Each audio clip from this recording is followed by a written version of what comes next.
this video, I'll show you how to fix fake abandoned carts on Shopify using Cloudflare. Recently, I've had a few clients run into bot traffic that was spamming their carts and really affecting their conversion rate data. So by the end of this tutorial, you'll learn how to not have any of these fake accounts get generated inside of your Shopify customer accounts, and also how to not have any of these abandoned carts show up from bots. If you don't have Cloudflare set up, you'll want to check out a previous video on my channel. Also, if you'd rather not mess with Cloudflare and Shopify, there's a link in my bio to contact me directly.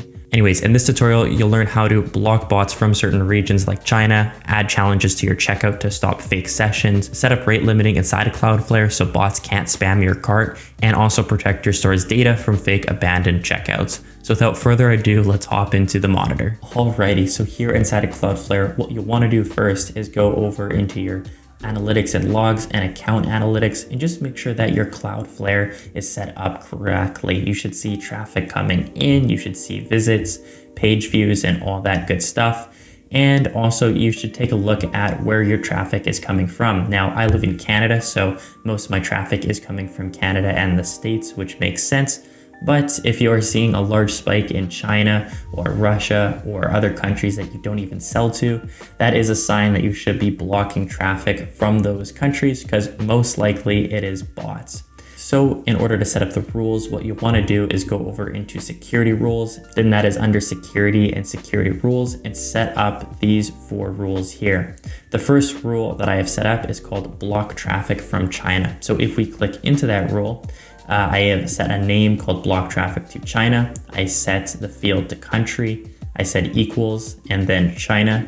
And then I made sure the action is equal to block. So now when we have any traffic from China, it's blocked. So if you are seeing thousands of sessions from China, this will immediately block those sessions. If you have other countries that you want to block, you can obviously hit and keep on adding countries to this list. I have some clients where they have like 10 different countries that they don't even sell to, and their traffic is super high from those regions. So might as well just block it.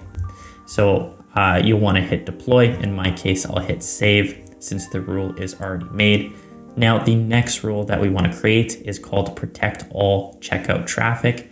And once you add the name in, search for URI.path, hit contains, and then set the value to /checkouts. If you would like, you can also just hit edit expression and drop in this expression right in here, which I will add in the description to this YouTube video. And then for choose action, set to manage challenge. You won't want to set this to block, but manage challenge. Block will block the checkout entirely, which is certainly not something you want, but manage challenge will challenge the traffic to see if it's a human or a bot. And if it's a bot, obviously it won't go through and you won't have an fake add to cart or a fake account created. But if it is a human, they will be able to get through. And what you'll want to do is hit deploy on that. In my case, I'll hit save. Then the next important rule to set up is called the rate limiting rules. So for rate limiting, you'll want to set a rate limit checkout rule, set the field to URI path, then contains and /checkouts.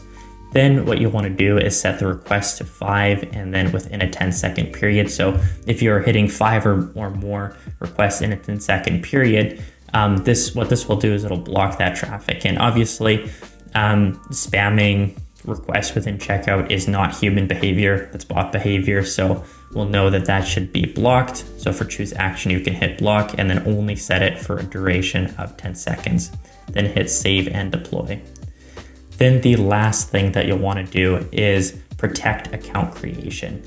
Now for this, sometimes bots can create accounts with just not even going through checkout necessarily, but just by hitting the account creation endpoint. So what you'll want to do is put URI path over here in the field, put contains /account, and then you'll want to hit and over here, set this to request method equals, and then post. Then again, we want to manage challenge. We don't want to completely block account creation because obviously that's bad for our humans, but for our bots, we do want them to be challenged. And if it is a bot, we don't want them to get through. So we'll hit manage challenge here.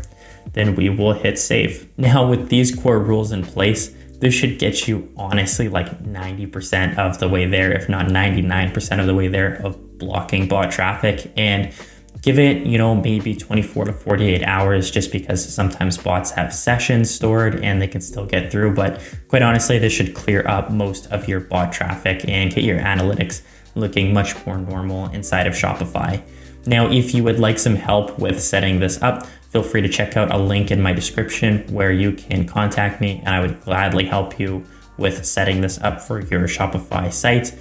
Or if you are interested in, more tutorials around Shopify, and specifically theme tutorials on how to set up themes, how to build sections in themes, I highly recommend you subscribe to my YouTube channel.